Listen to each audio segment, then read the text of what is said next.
The Trump administration is weaponizing Title VI of the Civil Rights Act as a political tool, not to protest civil rights, but to impose ideological control over American universities. As of April 10th, more than $11 billion in federal funding has been frozen or canceled at 7 major institutions, including Harvard, Columbia, Northwestern, just to name a few. This is not a good faith effort to combat discrimination.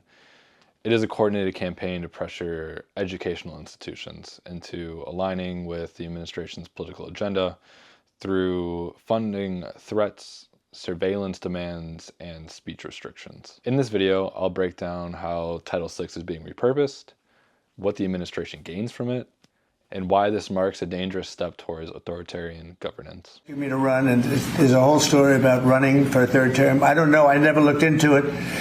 They do say there's a way you can do it. So, why is the Trump administration going after higher education? On paper, they claim it's about fighting anti-Semitism, but the demands tell us a bit of a different story.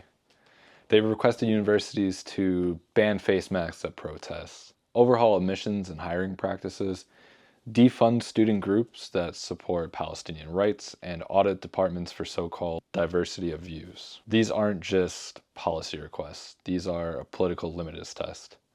And when schools don't comply, their funding is pulled. The federal government says it's freezing more than $2.2 billion in grants and contracts to Harvard University since the institution said it won't comply with the Trump administration's demands to limit activism on campus. So what does the administration actually gain from all this? I see 3 major motives. First, this sends a clear message to Trump's political base. It reinforces the narrative that elite institutions are corrupt and that conservative voices are being silenced. By taking on Harvard and Columbia, Trump positions himself as the outsider fighting the system. Second, this is a strategic disruption of institutions that often oppose him. Universities like these, they aren't just schools, they're research hubs, thought leaders, and strongholds of social progress and media influence. Attacking them derails research, it chills protests and sends them a clear message: challenge us and there will be consequences. Third, this reframes global politics into domestic culture war. By equating protest or criticism of Israel with anti-Semitism, he turns an international issue into a political wedge. That gets headlines, that gets rally chants. So what is Title VI, and how is it being used here? Title VI of the Civil Rights Act says that no person in the U.S. shall, on the ground of race, color, or national origin, be excluded from participation in any program receiving federal financial assistance. In plain terms, Title VI is meant to prevent racial discrimination in schools, public services, and in government programs. But now, it's being used to punish universities for allowing protests, to reframe political speech as harassment, to force ideological compliance. And if you don't, you lose funding.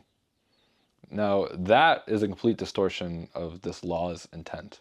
And if you think it stops there, it doesn't. This isn't just Title VI. Title VI is not the only law being repurposed. In the very popular and tragic ongoing case of Kilmar Garcia and others, the administration invoked the Alien Enemies Act of 1798 to deport individuals without a standard due process. Even when a federal judge issued a TRO, or a temporary restraining order, they went ahead with the deportations anyways. And so far, over 260 people have been sent to El Salvador and been detained. That is not law and order. That is contempt for the rule of law itself. I believe these things are very worrying and trending in a direction that I have not seen before in my life. That makes me very worried to what the next 3 years and 10 months ahead of us hold. With that, I'll leave you with this. When civil rights law is used as a political sword instead of a shield, it's no longer about protection, it's about control. Whether or not you agree with student protests, this goes far beyond any campus politics. This is about whether we allow a government to punish schools simply for allowing dissent. And if that becomes normal, I fear no institution is safe.